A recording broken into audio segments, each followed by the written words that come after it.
Hey, good morning, everybody. It's about 11 o'clock Saturday morning. It's Dave coming to you from the paddock here in Southern Maryland.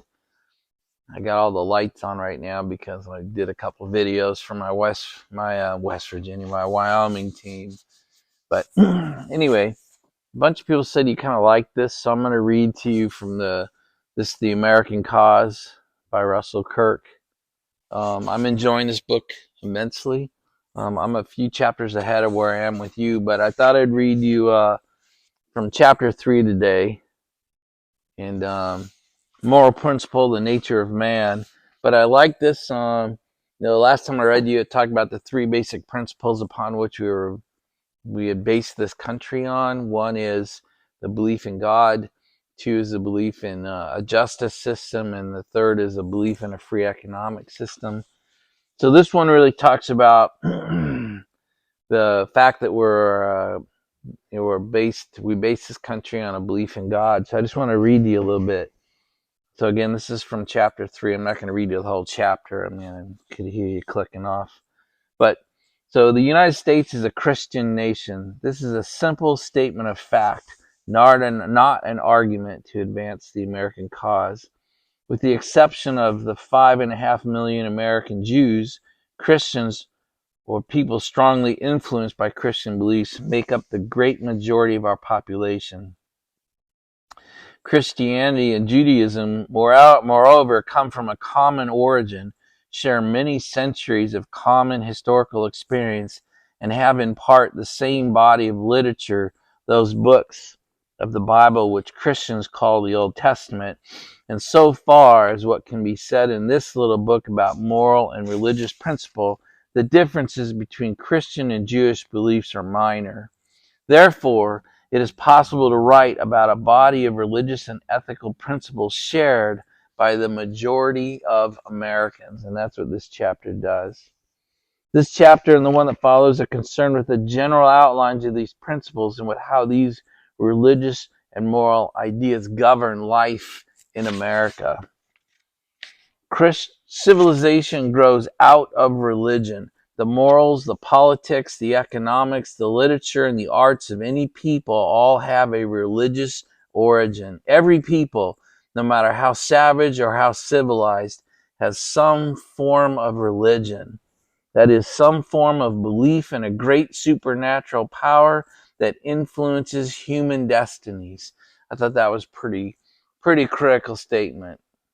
That not just the U.S., but all civilizations, all beliefs come from some sort of religious belief.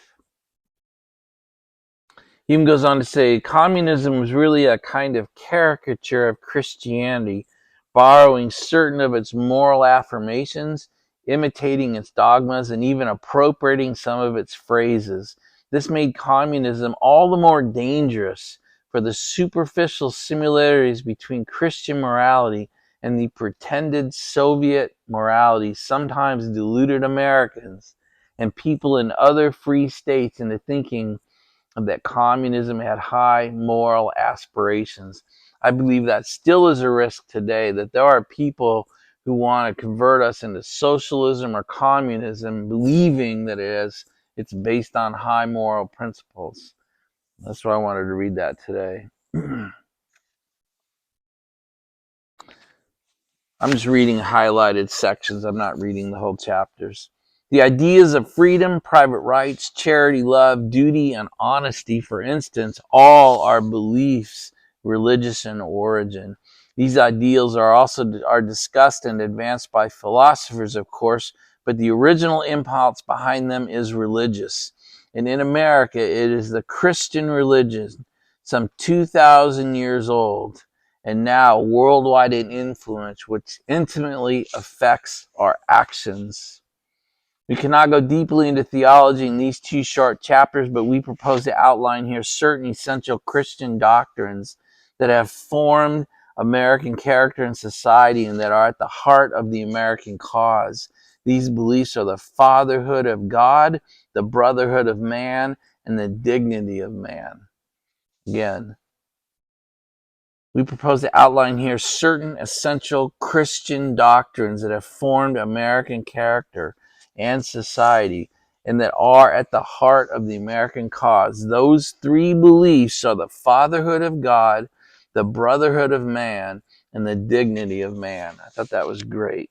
From these beliefs have developed Christian convictions as to how we should conduct our lives, how we should treat our fellow human beings, and what makes life worth living.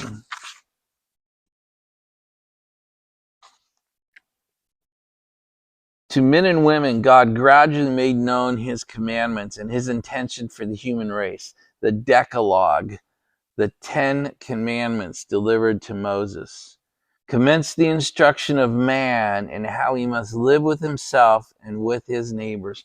Thought that was great. From all my Bible readings, I really thought that was a great key, that when God handed down the 10 Commandments written by God to Moses, it was one of his first attempts to tell us directly how he wants us to live. And I thought it was great that this book started a conversation about the creation of the United States, starting with the dropping of the 10 Commandments. The teachings of the Hebrew prophets added to this body of knowledge of the divine will, and the life of Christ set the example for the conduct of all human life. Since the death of Christ, the meditations and actions of saints and the reasoning of learned doctors have added to Christian belief a great literature explanatory of God's nature and man's duty. Any reflective person is aware in his own daily life of how he frequently fails to be what he should, of how he is selfish, angry, obstinate, and vision. This is a kind of conversation around sin, but I thought that was good, that if you're a reflective person, you know you're not perfect. I think we're losing that. I think a lot of our society believes, that they are doing great, that they are perfect people. And therefore, I think that's why we see so much anger and judgment out in the world today, is because for some reason, so many people feel like, I'm doing great, I'm good, I'm going to therefore judge you and what I see in you. God being perfect, that imperfection which we call sin is offensive in God's sight. Thus, we all are offenders in God's eyes, yet out of his love, his forgiveness, he forgives the humble and contrite heart and makes it possible for a person who seeks truth and righteousness to come to know him.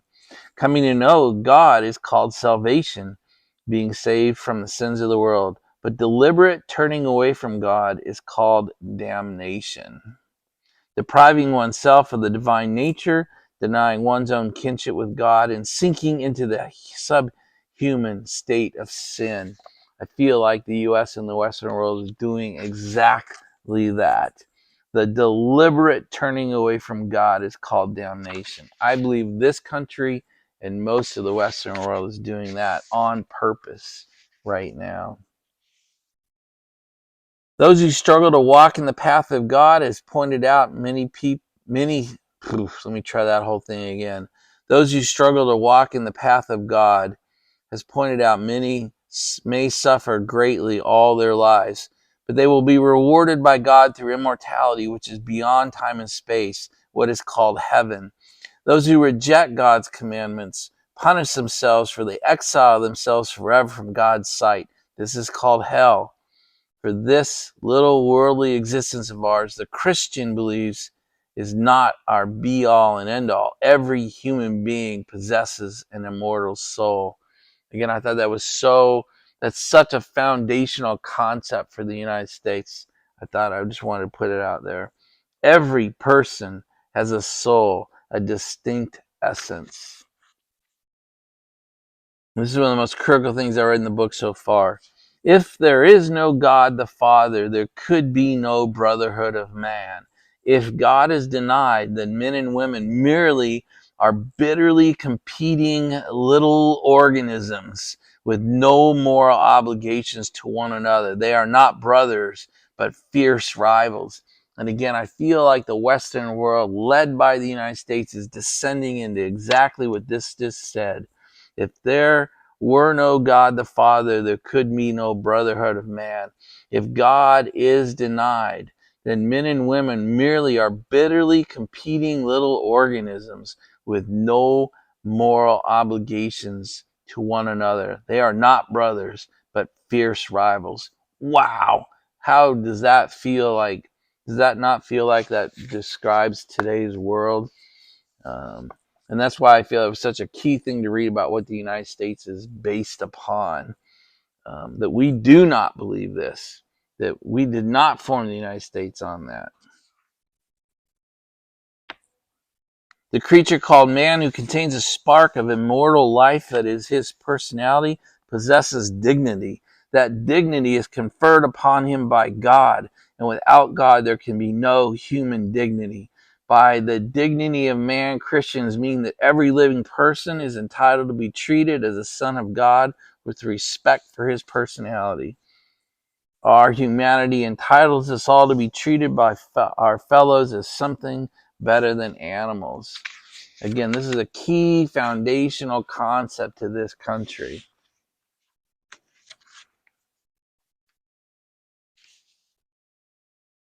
And if we treat them with indignity, in some sense, we're insulting God.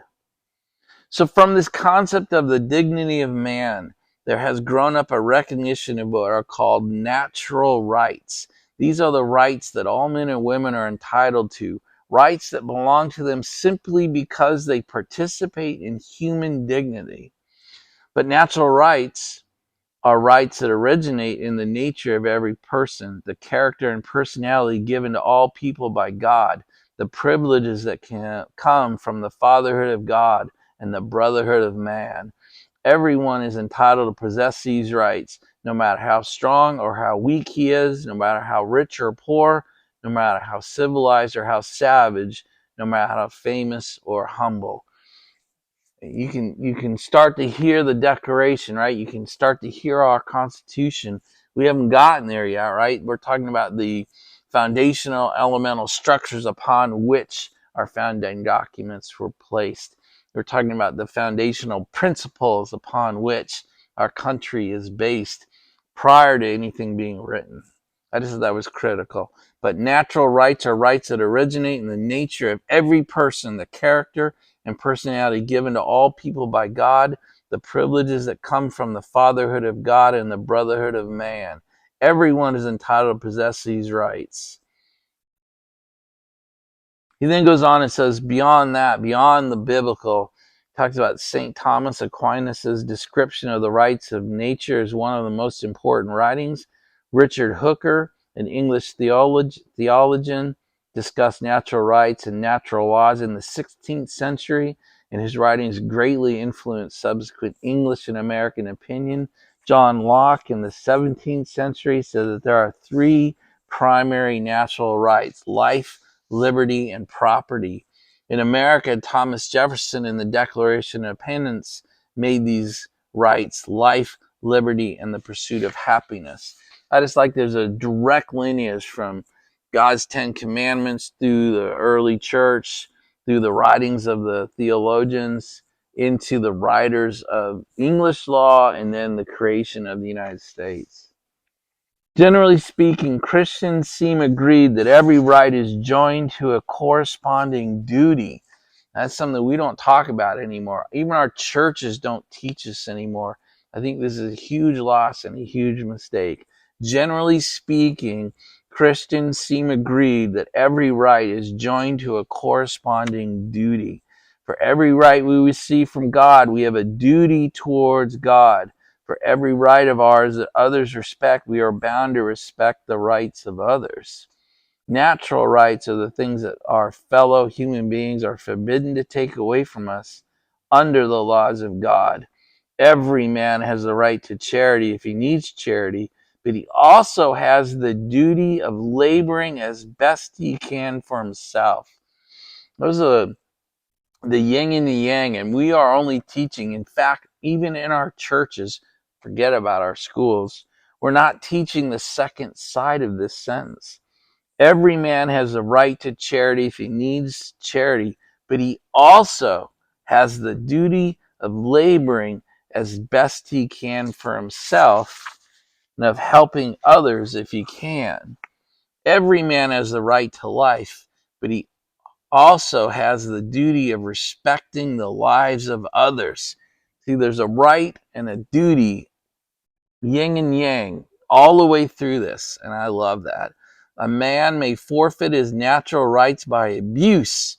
Thus, the thief forfeits the right to charity, and the murderer forfeits the right to life. And I think that's the other thing that we don't talk about. So you have a right, but a duty comes right along with it. And we have the ability to forfeit our rights by our own behavior, how we choose to behave. And I love that about this book. Thus, natural laws and natural rights and natural duties all are part of a divine plan for human destiny.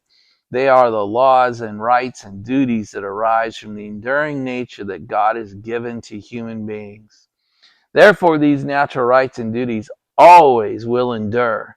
It is better for a man to die than to surrender his natural rights or to ignore his natural duties.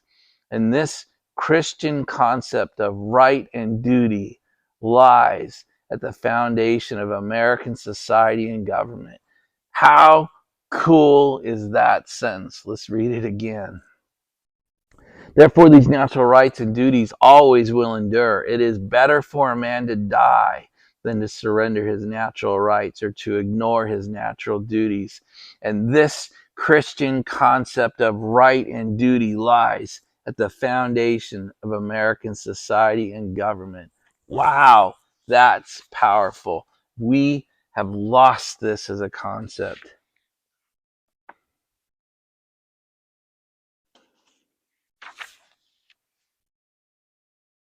So we're kind of into the summary of the chapter now.